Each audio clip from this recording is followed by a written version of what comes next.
Hey everyone, welcome back. It's great to be back. Today, we're going to be diving into something pretty cool. We're going to be looking at how the sitcom Friends wow. can actually be used Interesting. to help people learn English as a second language. Okay.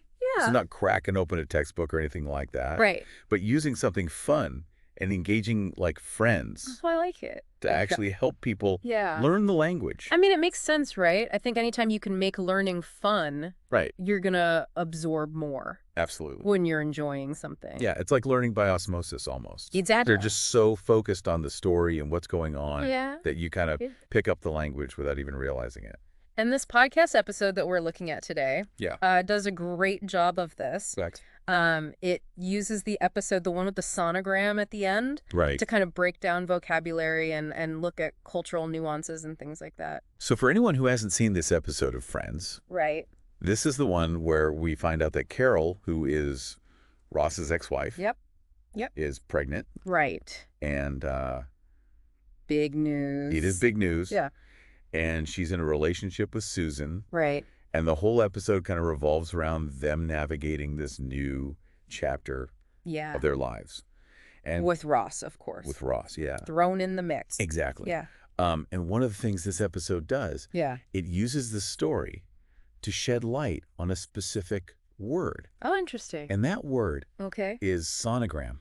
Ah. So imagine someone's watching this Right. and they're learning English. Okay. They hear the word sonogram. Yeah.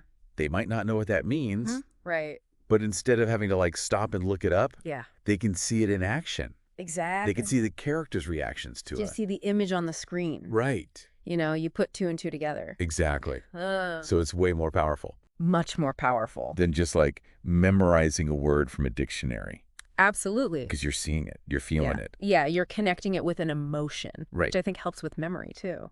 Exactly. Yeah. And speaking of emotions, Yeah. this episode really dives into Yeah. some complex relationships. It does. I mean, you've got Ross and Carol and Susan Right. all trying to figure out, Yeah. how to navigate this. A very unique situation. Yeah. Yeah. And their conversations really show how English speakers deal with sensitive topics. Exactly. Like, how do you express your opinion? Yeah. How do you disagree respectfully? Right. How do you try to understand someone else's perspective? And I think those are all really valuable skills to learn for anyone learning English. Absolutely. Because it's more than just the words, right? It's about understanding all those. The social cues. The social cues, The cultural norms. Yeah. And the episode even touches on Yes. some of those cultural nuances. It does. Particularly through Monica's storyline. Okay. So we see Monica trying to impress her parents. Right. And it kind of gives us a little window into American family dynamics. Interesting. Those expectations. Yeah, what are those expectations? The pressures within families. Right. And it's stuff that you wouldn't really get from a textbook. No. It's like a glimpse into another culture.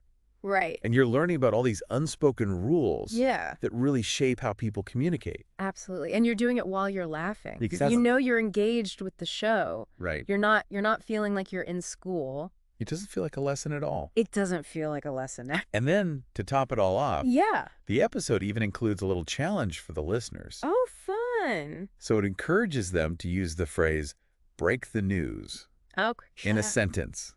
So it's getting them to actually use this new vocabulary that they've learned. That active participation, that's key. Yeah. To really reinforce it. Right. And it helps build their confidence, too. Absolutely. So what can we take away from all this? Well, I think it shows us that learning a language doesn't have to be boring.